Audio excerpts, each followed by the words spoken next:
Hey everyone, welcome to the Pound for Pound Leadership Podcast. So glad that you're tuning in. This month, we have a special conversation with Pastor Mike and Lisa Kai as they share their heart for leadership with our Inspired Church Dream Team. That's our volunteers here at the church. And I hope you enjoy this incredible podcast and are equipped in your leadership. Don't forget to share, subscribe, and like so we can get this podcast out to many more people. But let's tune in to this great episode. So here we are today. We are sitting down with a couple of people who are near and dear to our heart, along with all of our staff members who are awesome. But first of all, I want to introduce, you are probably wondering who this guy is. I want to introduce to you our new CFO, our Chief Financial Officer, all the way from Sydney, Australia, mate. Yeah. Sydney, Australia. Would you please welcome Sebastian Buffa. Is that really how I talk? No, that's not how you talk. But those are the people from Queensland. That's how they talk. Yeah, anyway. yeah, exactly. Yeah, you're from Sydney, but... Thank you. So Sebastian and I go all the way back to 2001. I met him in 2001 while I was in Australia. I was doing a conference with Pastor Ralph, and while we were there, we just became fast friends. We collaborated in Sydney on a couple of projects. One was a church plant, and the other was just going through life together, and he's been one of my close friends, and I'm grateful for him, but also he is brilliant, absolutely brilliant when it comes to organization and leadership and numbers, and he's got a few hidden skills as well. He can sing, but he's just amazing, and I love him. Would you please welcome Sebastian Buffa? Thank you. Sebi, when's the family moving up here? End of June. End of June. End of June. There might be a little surprise visit before then. Whew. But end of June, the better part of the the partnership, she gets here, and the two little munchkins. Yeah. Awesome. Cannot wait. Awesome. We can't wait to have them too. Cannot wait. And then I want to introduce you to you guys. You know her, but I want to introduce her anyway. Would you please welcome Ju Frigilana, everybody? Ju wasn't always a staff member, just so you guys know, because sometimes it could seem like she was always here. And but she wasn't always here, but she came to... What year did you come to the church? I started coming here fall of 2002. I know, it's been a 2002, while. okay, the second year of the church. Awesome. And so before you got hired on full-time staff, what kind of different servant jobs did you have? Like what areas did you serve in? I swear I volunteered and served in almost every area, but I did kids ministry. Parking? You know what? I did setup and breakdown. I didn't do parking, but I did setup and breakdown. Yeah, let's go. I did sound ministry, I did worship ministry, I did outreach ministry. Pretty much feel like I did almost every single, I loved it. Youth ministry? Youth ministry, yep. Kind of held it down for the young adults for a little while too? Mm-hmm. Yeah, you've done a lot. So, yeah. And then what year did you come on full-time here?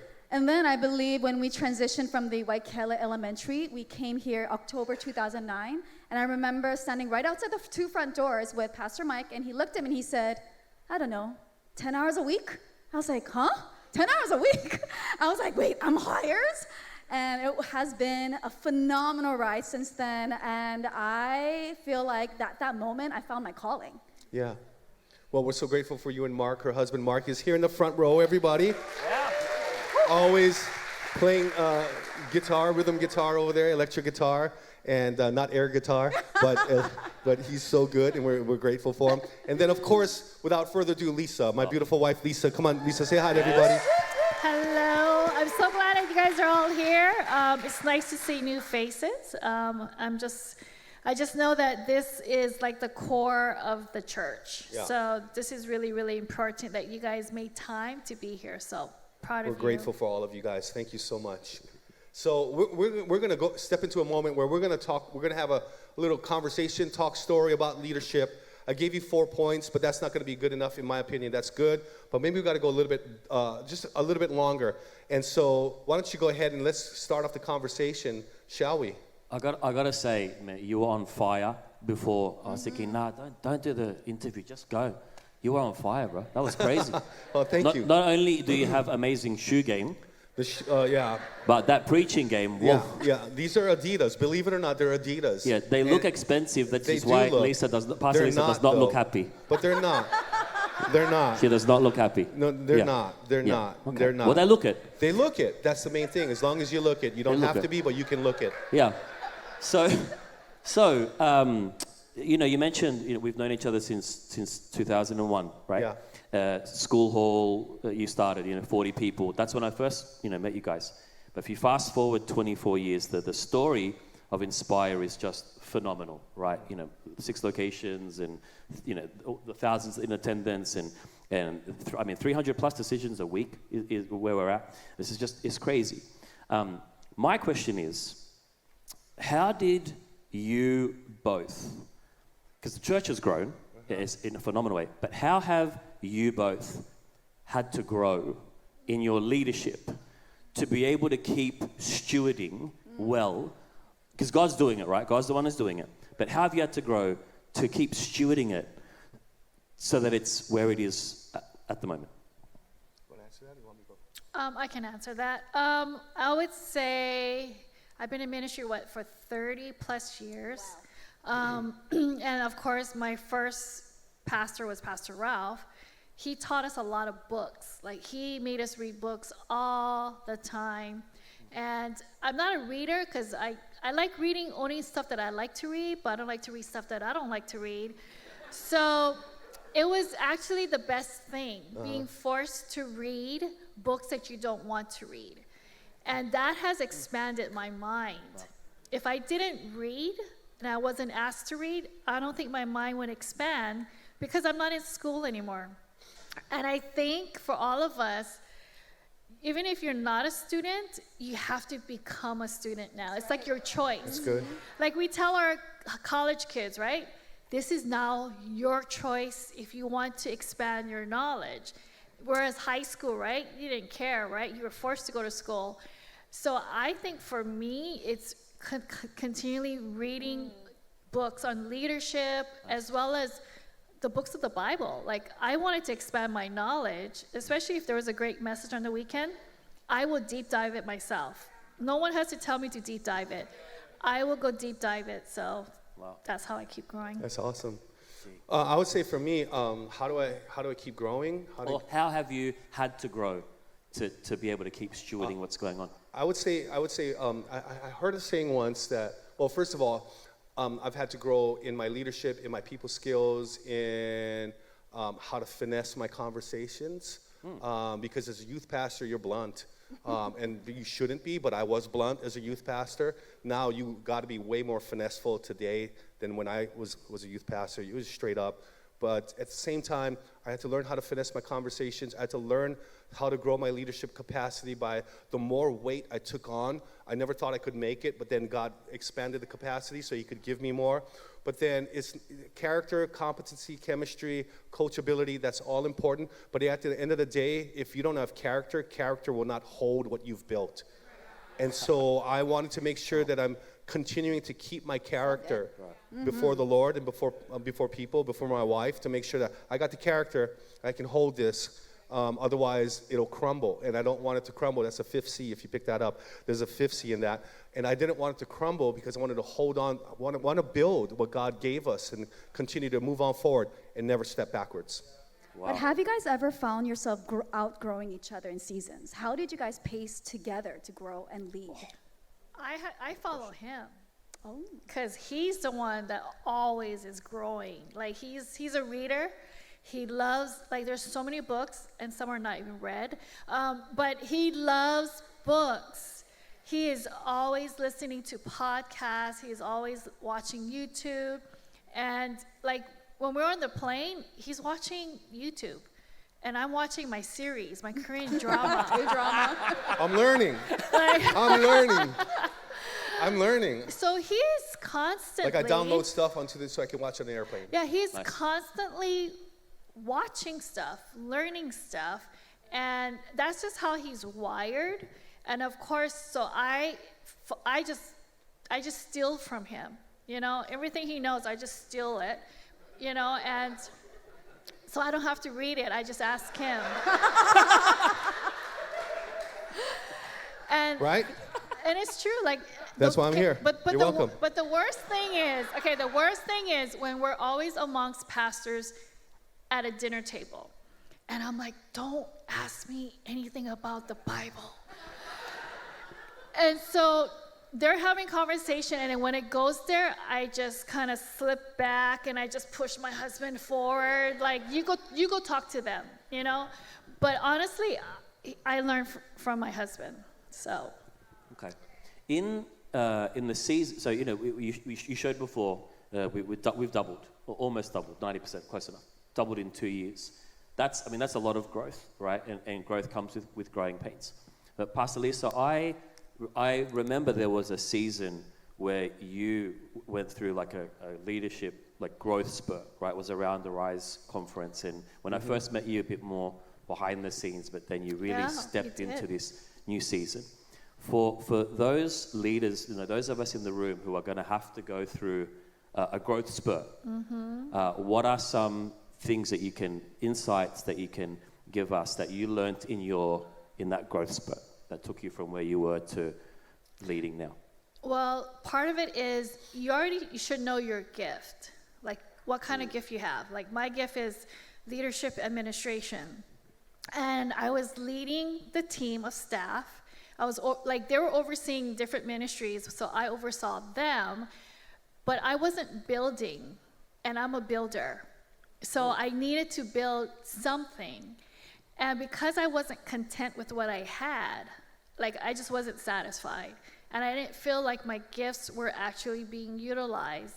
So that's when I was seeking the Lord. And I told the Lord, I said, okay, so what is my next season? Because every one of us have like a next season. And I felt the Lord, and I was just really seeking him. So I think it's the part of seeking. If you're not seeking and you're just complacent, like, God, you might have missed something. You might have missed the next thing. And for me, the next thing was building people, and I needed to build people, and that's why God gave me the women. And this is the thing was, I was pushed. That's a difference. I feel like the Holy Spirit was pushing me. And I think that's the kind of person I am. I'm the kind of the person the Holy Spirit has to push and kick and create a flood to get me to make a decision. Well, he'll use the flood. He didn't create it. He'll use it. He used the flood. Like, so that's just me, because I'm naturally a complacent. I go with the routines. I stick with, schedules. And my husband's the kind of guy that will push me. So the Holy Spirit would just push me out. So some of us, you are being pushed into leadership positions because we believe in you. And we know that you're going to grow from it. Yeah. And if you don't want to grow, then just shrink back. Is that why you're so good at pushing? You're the best gentle people pusher I know. Oh no, I just push them. Almost everyone in this room has the story about how Pastor Lisa really? pushed. I love pushing people. No, that would be accurate. I mean, not as brutal as it sounds. No. It doesn't sound brutal, but she will encourage you to find your gift, to move into another level of leadership. That's her, and that's what I love about her. Mm-hmm. Yeah. I think a fear that a lot of leaders have is actually failure. What would you share on how to fail well? Come on. I'd say everybody's going to fail at some point, just not as frequent. Don't make it as frequent. Learn from the last one and take it into your future so you don't keep on repeating the same mistakes. So if I failed in my last endeavor, I didn't go the way that I wanted to, you're never a complete failure in leadership. You're never a complete failure. Yeah. I mean, you probably could look at areas of your life or of that task or of that project that you were leading, and I don't want you to go home feeling like you're a failure, because you weren't a failure. But I want you to learn from the last one, even though it was good, and make it better the next time. Make it better and better and better and better, and shoot for the highest that you could ever go, rather than, good enough. I think failure is more in a personal part of your life, not on a task or on a project. So, get better. Just get better every single time. Don't get complacent. Believe that God has so much more for you, and he wants to do more through you. Because I believe that the closer you are in serving, this is where God opens up your new destiny, whatever it is. Yeah. It's not going to happen if you just come on Sunday, right? You know that. Just coming on Sunday, I don't know if you're going to get the revelation that you could, because I believe that the Lord speaks different to servants and people who are serving. because you're becoming more like Jesus. And the more like Jesus you become, the more favor you attract. Wow. That's what I believe. And so keep on going. Learn from your mistakes. Learn from your failures. Not as frequent as before and not as big as before. So good. And they're going to be small. They're going to be smaller. But I also think for leaders, if you made a mistake, own it. Come on. And tell your team, hey guys, you know what? I think That was I made my it. bad. Like, that was my bad. You know, gonna take fix that. ownership of it Yeah. instead of ignoring it or pretending, because then your team are going to start So good. disrespecting your leadership. So the more you own up and you're showing your team that, hey, we all make mistakes. Because we always encourage everybody, find people who are better than you. Find people good. who are better than you. Don't be, I mean, don't be afraid to find somebody better than you. Yeah. Because there is somebody probably better than There you and is. us. No, there, right? but because Yeah. where you are weak, because you can't be strong at everything. Where you are weak, you go find somebody who can fulfill that part of your job or part of your ministry because they're better at it. And because we're a team, we work together for the same vision, for the same goals. No one is better than the other, okay? So But good. you do need that one leader that needs to direct the ship. But if you have like 5 leaders on your team, these leaders have to learn how to submit to that one leader or a leadership couple, because that determines how much you are surrendered. Okay? Your submission level determines your character and your maturity. And this is part of learning. This is part of being a Christian. This is part of being a leader, being a wife, being a husband, being a servant, because serving allows us to build character, to build strength, to recognize weaknesses, and to be okay with weaknesses. And it's okay that we all learn together, because sometimes your leaders may not know everything, and they shouldn't know everything. But some leaders know so much, but if we can all say, hey, I know what to do with that, and you step in, but you're not trying to step over the leader, you're supporting the team. Come on. Okay, so humble thyself, yeah. Come on. So good. When you talk about you don't need to be the smartest person, how does that work for you both? Because I look at your schedule and everything that you lead, and how often you're out pouring into other people, and then you do a lot of coaching. So what does that look like for you both? Where does the coaching come from? Who sharpens you? Who's at that level? Just slightly more responsibility than what you have right now.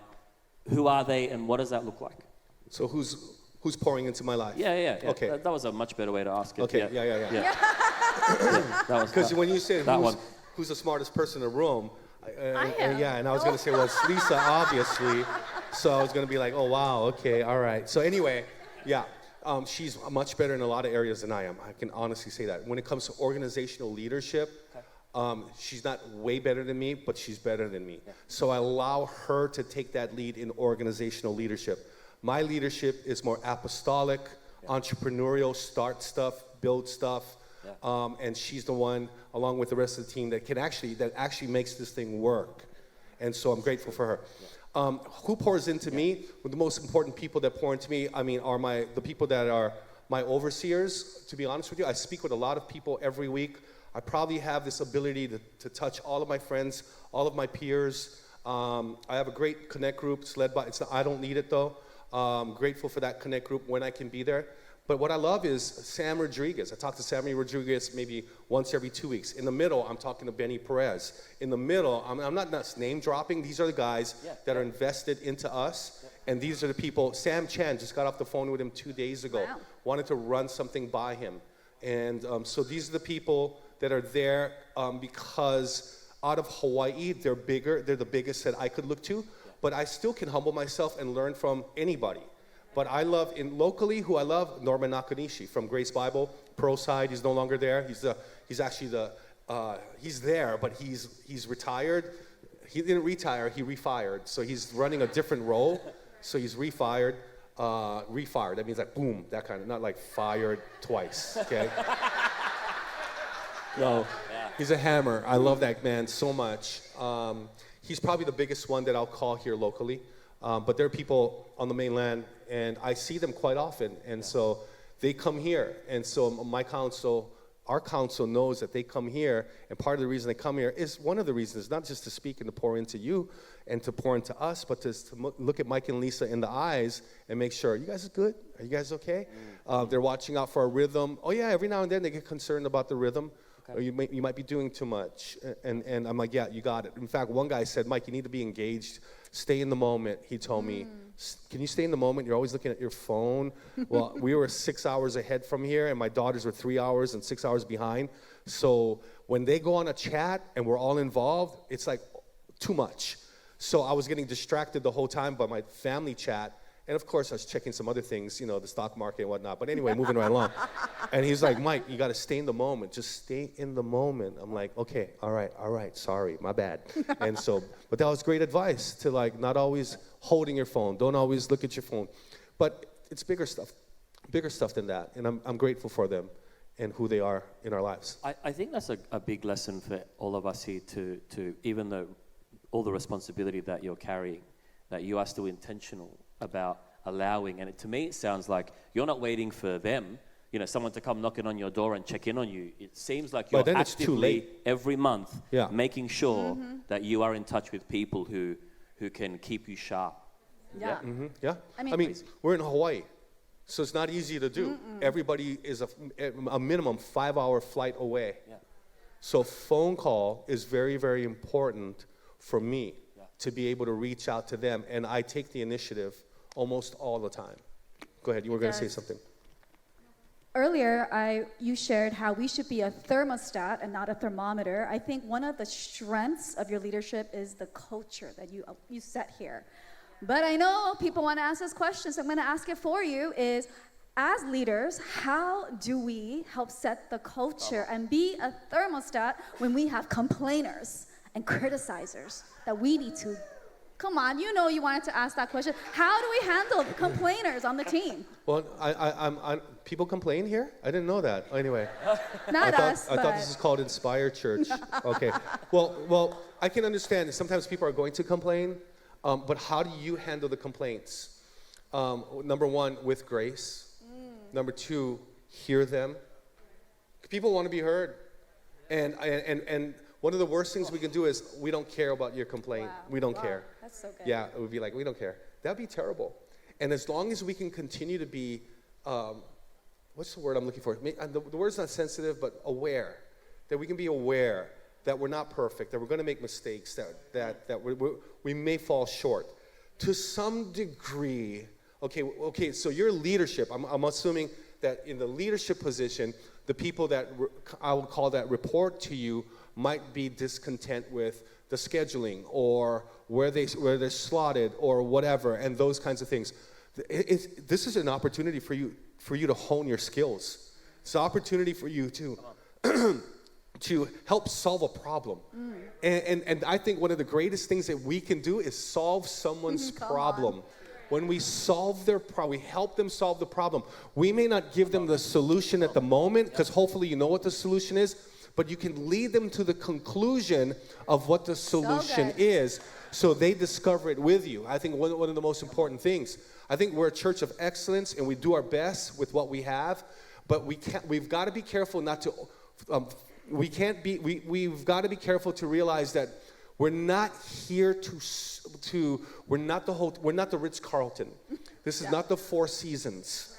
But though we want to be excellent at everything, at the same time we have to agree that we are a church.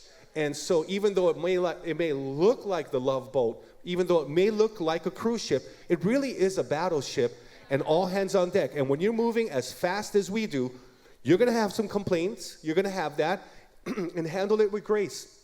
Be understanding until you are understood, right? Here, write this down. Be understanding while being misunderstood until they understand. Fire. Be understanding. Write this down. Some of you are not even, I don't see your fingers moving. Or my staff don't even have their journals in front of them. Be understanding. First thing I picked up. Be understanding while being misunderstood until they understand. Fire. Because at the end of the day, people want to know that do you care? So you're going to deal with a lot of complaints. That was a big one for you, I guess, Ju. That's a big one? Yeah, because I think as leaders, we don't know how to shepherd and steward those complaints. And maybe sometimes we might let it bleed out to the team and not be able to handle that. So I think that was a great solution. You got a solution to that, are you going to say? Because Okay. that's important. Because Yeah. in every group that you're going to lead, somebody is going to be upset. Yep. They're not going to be happy. Well, they might not be happy with what they're doing. And maybe you can help them find another ministry if you can't help them to find that satisfaction. But then at some point, is it the loudest voice in a group that's looking for attention, that's questioning, questioning, not questioning authority, but are you helping or are you hurting? Wow. That's the question. Is that person helping or are they hurting? And sometimes that person just needs a really good sit down, Matthew 18:15 kind of talk and So good. heart to heart. Even though I said this to the prayer team, because that's important, even the prayer team got to be unified. Because prayer is the number one thing we do. Like if we're not unified in prayer, we're in trouble, okay? So here's the deal. When you're confronting an issue that someone is discontent or they're not happy, well, this is what you do. You just have to bring them into a meeting one-on-one. If that doesn't work, Matthew 18:15 says, take a second person with you so you can have a mediator. Third one, that doesn't work, then there's another step for that. But the best thing to do is you want to, I think one of the biggest things can stop an organization, any organization, not just a church, an organization from growth is the discontent on the inside and the complaining on the inside. That can do it. I've seen it over and over again. But when people are agreed to disagree, they'll have a heart to heart to try to see eye to eye. Yeah. If at least that's there, then it can work and we're going to be healthier for it. I want to be healthy. I don't want to be toxic. That's what I want. I want health. That's what I want. That's really good. I want people to feel that in our church that, hey, I got a guy in my group, maybe he's a little bit on this side, and maybe she's on that side, but that's okay. As long as we got a common goal, because we have to define the why. What's the why? So to good. reach people for Jesus. That's why Come we're here. on. And so if we're getting better doing that, that's the most important thing that we can do. We're going to have our differences. We're going to have our diversity, our differences. We got to have our discussions. And when we have them, we'll make it through. 3 Ds in a row. Boom, there you go. So good. Just playing, just kidding. Can I say something? Yes, you may. Okay, so, it's, like in a marriage, when someone is complaining all the time, or if your kid is complaining all the time, okay, there's usually an underlying question. So what do you want? What is it that you really want? Because when someone is constantly complaining, after a while, you're like, okay, wait, that's the 7th complaint. So now it's the conversation of, can you tell me what do you want? What did you not get from me as a leader?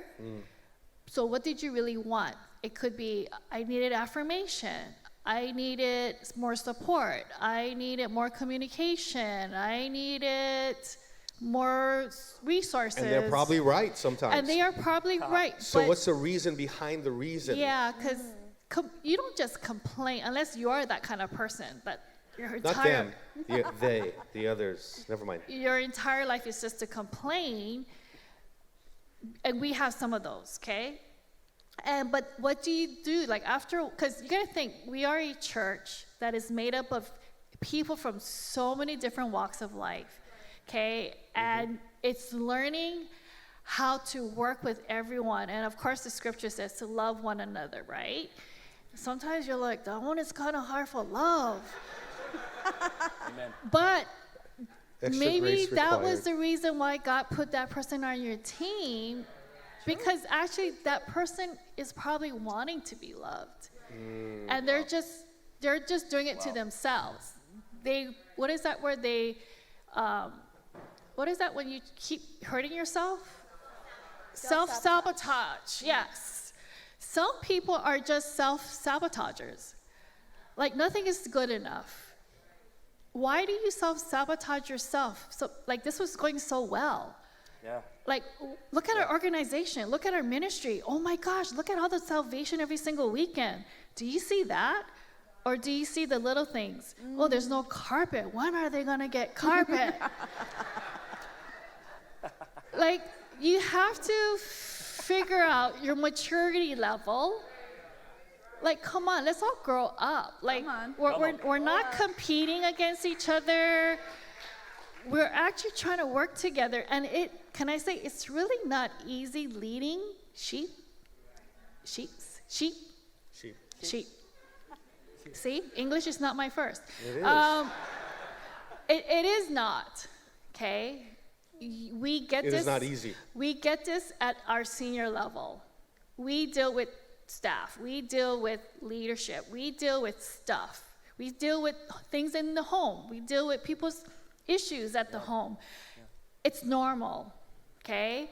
You just have to deal with each issue at a time because you want people to come to a place of wholeness. But there's certain people you just got to go, maybe this is just not where you're supposed to be.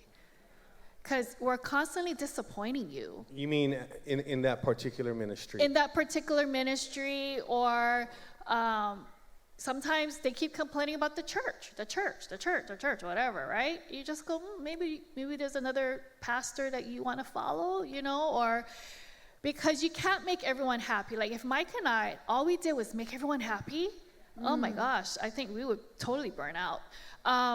But our job is to lead the ship. Yeah. And we have amazing staff that they do what they do. They lead basically the whole entire church. We lead, our staff, our exec team, our staff and everything, because that's all we can handle.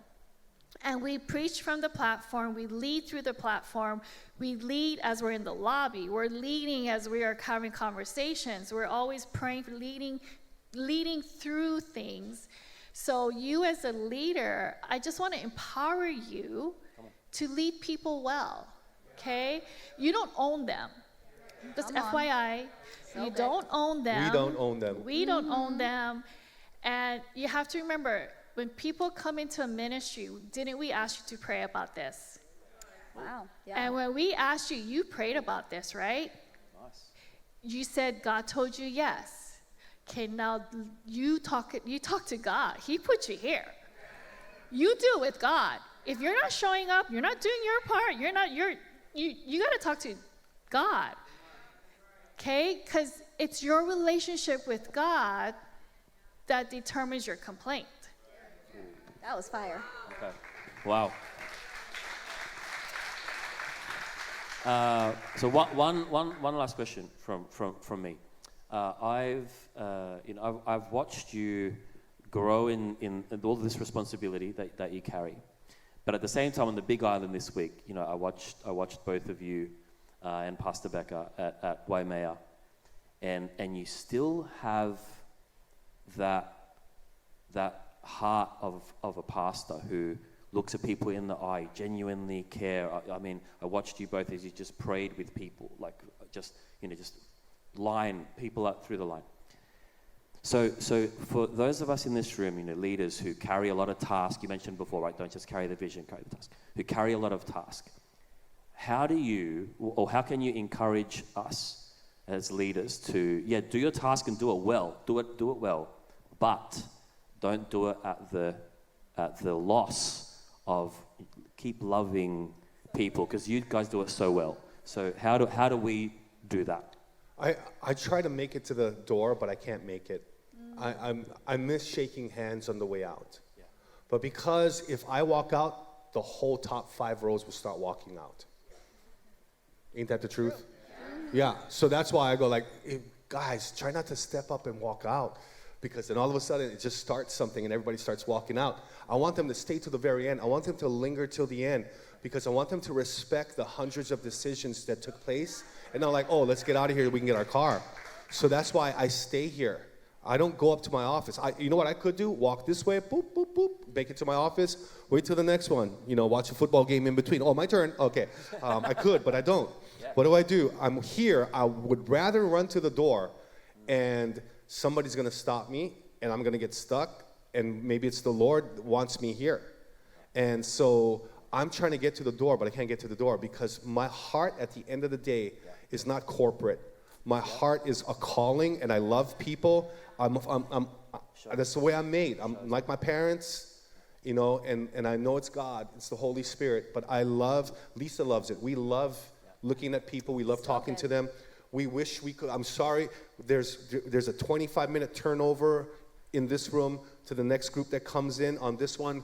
So it's like this. So we try to look at as many people and touch them as much as possible without making them feel like they're hurried out. I don't want them to feel that. I don't want any of us to make them feel that. But at the same time, the reality is, until we get a bigger building, until the Lord we get a 2,000-seat auditorium, that's how it's going to be. The parking is crazy. The kids is amazing, but we got to get them in. We have so much going on. It's fast-moving. Incredible. It's everything I didn't dream of. It's so much more than I imagined. And so I just say, Lord, thank you that you're using me. I can't believe I get to do what we do. That's the thing. And I'll always remember that. Because I could go upstairs. Eventually I do. Eventually I go upstairs. I wash my hands. Eventually I do. I wash off the fellowship, get ready for the next one. There's a joke there. Eventually I go upstairs, but I'm up there for like 10 minutes and I'm coming right back down. And I love it because we at the end of the day, I hope you feel it, we love people. Oh man, it shows. There's a lot of them, so it's hard to love that many, but we do. We try our best. Yeah. I have a rapid fire question because I can tell they want to linger. Top of your head, top 5 characteristics of a high capacity leader. What is it? Top 5 characteristics. You want to go with one? I'll go. Okay, number 1, integrity. Ooh, come on. You cannot be duplicity. You cannot have duplicity. A high caliber leader will not stay there very long, or he will not have many followers if he's handling his business on the outside the wrong way. Right? You cannot be cheating people. You have to pay them. You have to pay your taxes. You gotta have integrity, because if you are, you will not be a high caliber leader. You're going to be someone that could be, but never reach their potential. That's the first one, integrity. Second one that I can think of is you gotta love people genuinely. Love them, because they know when you're not. Mm-hmm. They know when you're faking it. And having conversations with people just know, like I just know when someone doesn't care about me. They're looking to him, like they want to get to him. I'm like, oh, you want him instead? Well, too bad. You can't get to him until you get through me.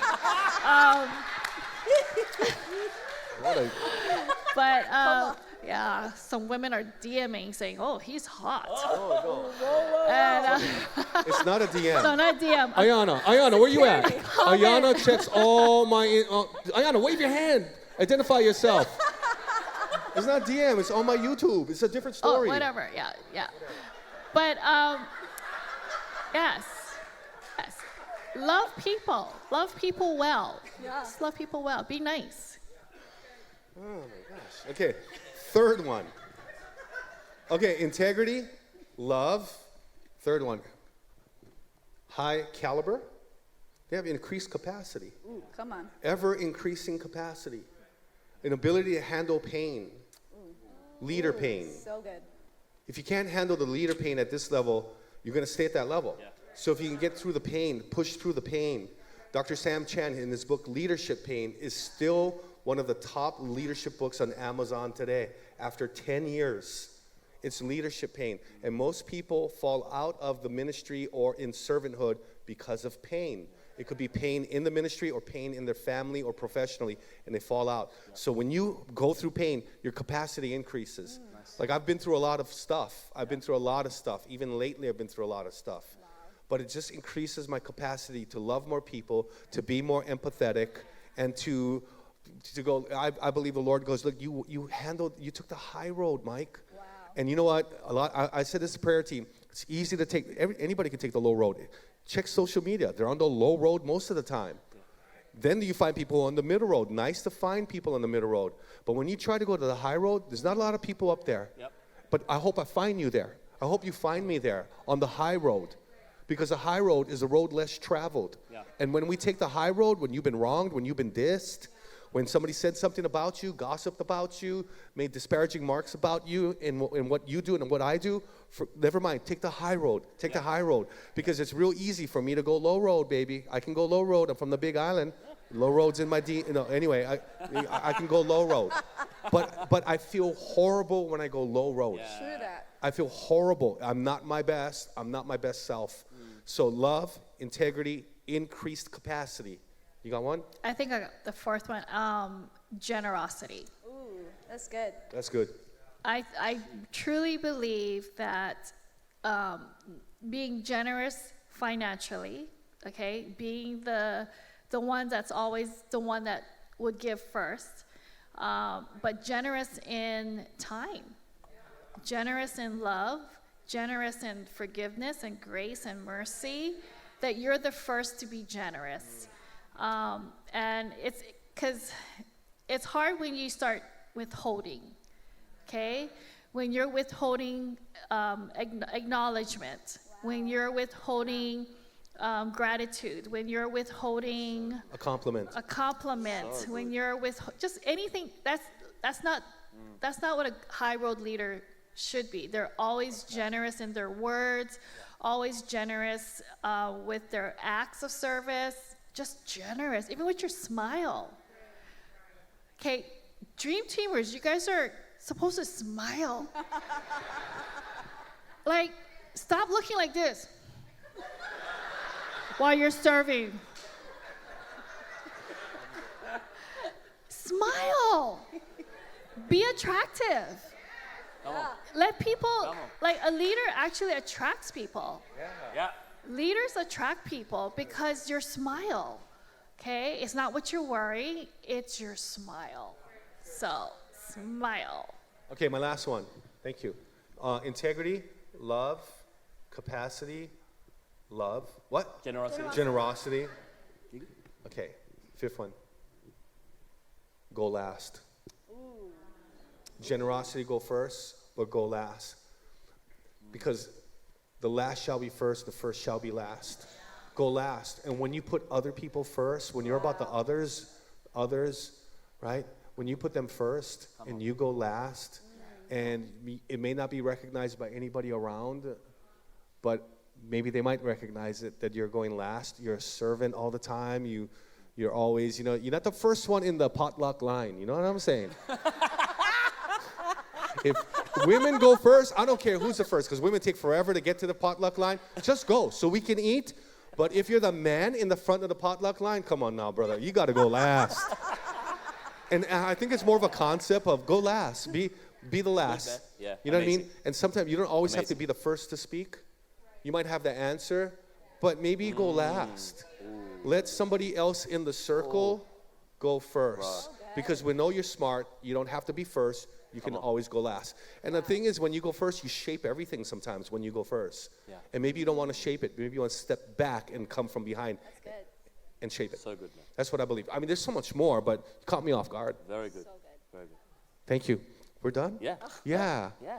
Awesome. Thank you for joining us for this episode from wherever you're watching from or listening from. We hope this episode blessed you. Don't forget, we've got another one coming up next month with coach, pastor, entrepreneur, author, leader, Mike Kai. You don't want to miss it. In fact, every month we've got an episode, we've got a podcast that comes out. So make sure you like, subscribe, and share. And we hope to see you next time. God bless.